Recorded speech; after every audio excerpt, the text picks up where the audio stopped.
Horror Lies. We got Rob and Georgia here with you, aka VHS82 apostrophe. November has opened up before us. Halloween, unfortunately, is receding into the background. But you know, for us horror hounds, we watch horror movies all year round.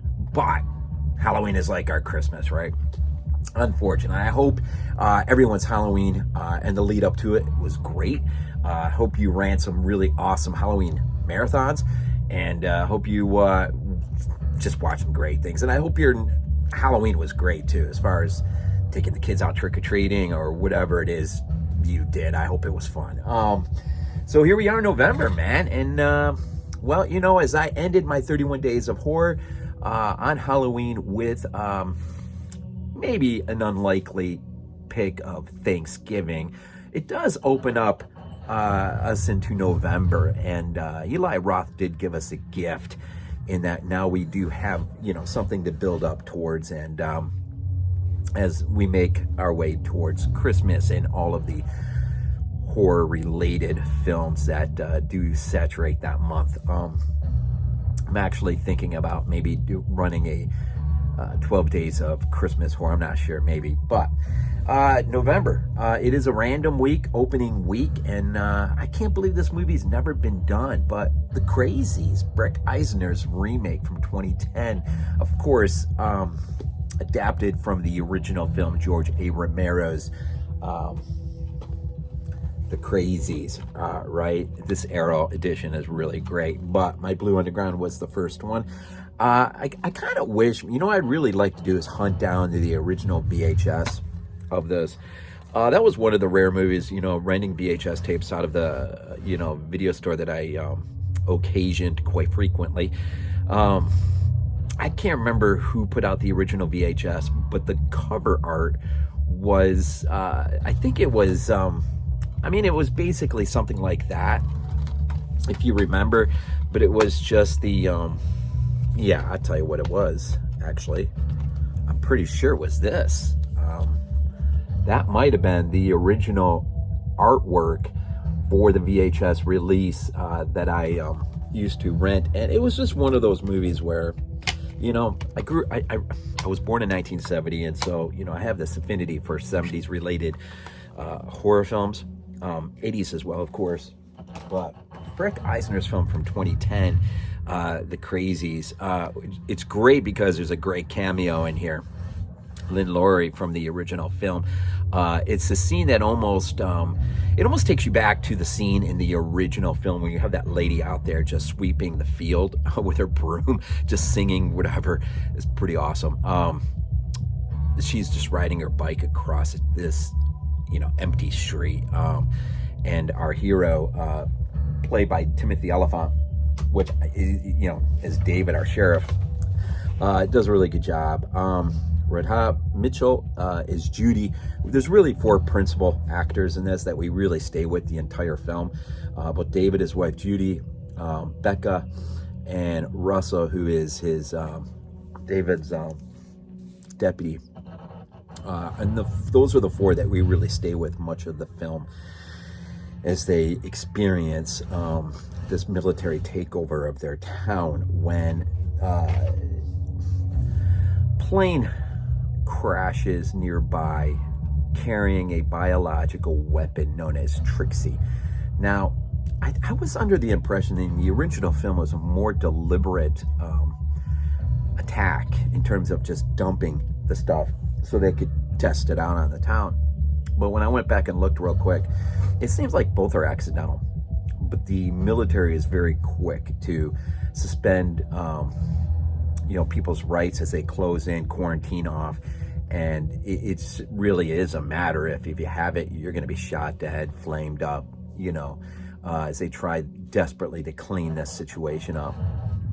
And it just really is surprising that we haven't encountered something really dramatic on this level yet, considering how many trains crash a day. I mean, we had that incident, what, a year or so ago where that train derailment just, we'll never know the cost. The millions and probably even billions, the life cost 15 years down the road, what kind of cancers are going to be coming out of that. You know, the one in Pennsylvania, the train derailment. But these things happen on more occasion than they ought to. And it is probably a miracle that we haven't suffered something really, really scary, something on board a train or something that ought not to be. A plane crashes carrying something it ought not to be, whatever the case may be.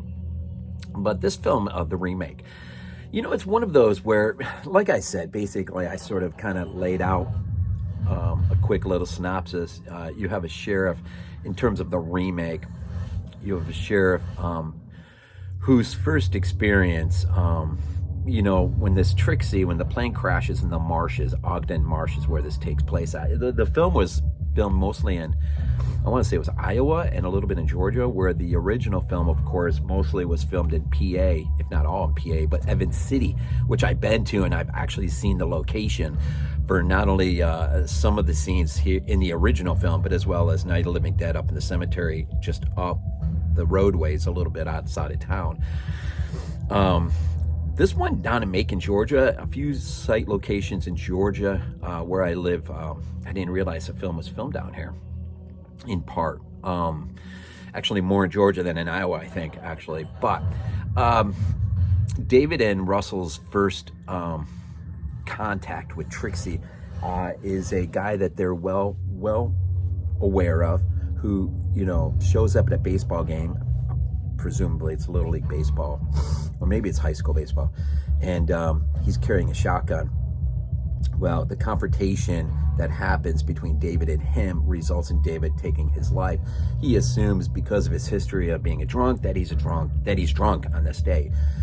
Come to find out, he's not drunk, and so that begins the domino effect for David in terms of finding, or what is going on here in the town. But he really doesn't have much of a chance to figure out anything, because by the time he starts to act, the military already moves in and starts quarantining the town off, and then it becomes somewhat of a survival with our 4 victims, or survivors, as they make their way from the beginning all the way to the end, dealing with all of the things that they'll deal with. This is one of those movies where I'm not, as a remake, I'm not that big of a fan of remakes in general, but it's one of the ones where I don't blame people at all if they prefer the remake to the original. The original does really carry that 70s aesthetic, and if that's just something you're not into or used to, this is a good movie, man. As far as remakes goes, this is even as a movie on its own, it's Timothy Olyphant really does carry, and Radha Mitchell. Also, I think she's pitch black. Maybe even that gate, or that crocodile film, Rogue, I think. She, as his wife, does really, really good. I think actually this might be one of her better performances. Russell as his deputy is pretty darn good too. But as Trixie starts to saturate this town, and there's one scene in particular that's pretty awesome, man. David goes into he's told, now in the movie, I don't think he has cause to go. If I remember, he does not have cause to go into the funeral, but I was watching a trailer number 2 on here, and there's 2 little girls that actually tell him they heard screaming coming from the funeral home. I wish that would have been in the movie. I think that would have, to what we ultimately see in the funeral home, there's a scene where he uncovers a sheet. He hears him moaning under the sheet, and we come to find out that the guy who runs the funeral home is, Trixie, and he has basically taken this guy and sewed up his mouth and his eyes shut, man. It's pretty twisted, man. They definitely did not tap into the more crazy things, pun intended, I guess, crazy things that you could have, in terms of people being infected with this type of biological weapon and just becoming unglued and doing the insane things that they would do. There's a few things like from the original film. I think the original film is more hard-hitting. It's more realistic, I think. I think the characters really helped carry it more, and just, Romero was really clearly making a point in terms of some of his fears with his film, and this film doesn't really do that as well. I mean, anytime you involve the government locking down a town and attacking the citizens who did not ask for any of this junk to happen to them. It's pretty scary. And I would, while it's on my mind, if you've never seen Right at Your Front Door, I think, pretty sure that's what it's called. A little bit of a different film, but same sort of idea. That is definitely worth checking out if you've never seen that one. But this one doesn't really carry that Romero vibe in terms of, you know, the fear of a government takeover and what the government is quite capable of doing on any given day, as well as the original does. And the original, even, you know, it is the 70s, so there's a few things the original does in terms of themes that are quite frightening, of what people could be, you know, we're already capable of messed up things, but now you throw a biological weapon in there, and then people just think about that movie, oh, come on now, I can't even, The Sadness, right? From Taiwan, is it? That movie, The Sadness. Just think about what people really are capable of, but then you amplify that with some sort of like virus or biological weapon, and the things that people will just come unglued and do things that are just absolutely frightening, right? And so this is a good movie, man. It's a good remake, and with the expected outcome towards the end, you kind of figure what's coming down the pike. We've kind of gotten used to over the years what ultimately would be a government response to something like this. Now, in real life, what would it do? Probably something not so different, I would imagine. I mean, if there was a real threat to the contagion spreading, I would imagine the government would resort to something quite similar. I mean, what else can you do? I mean, I guess, well, you know, there's that scene in Walking Dead when the flashback where they show the city of Atlanta being napalmed. I mean, I guess there's, you know, short of nuking a city from you know, napalming would be a course of action, I guess. So, you know, Timothy Olyphant, you know, and the cast do well to carry this film. I just don't think it's quite as hard-hitting as the original, but then this one might be more effective to those who find 70s era film not as accessible. Now, I grew up in the 70s, so I mean, I sort of have this, you know, affinity for it. So I would much rather watch the original, but as a remake goes, it's not bad. It's not bad at all. So, yeah, I'm not sure what else to say other than I will say this. So the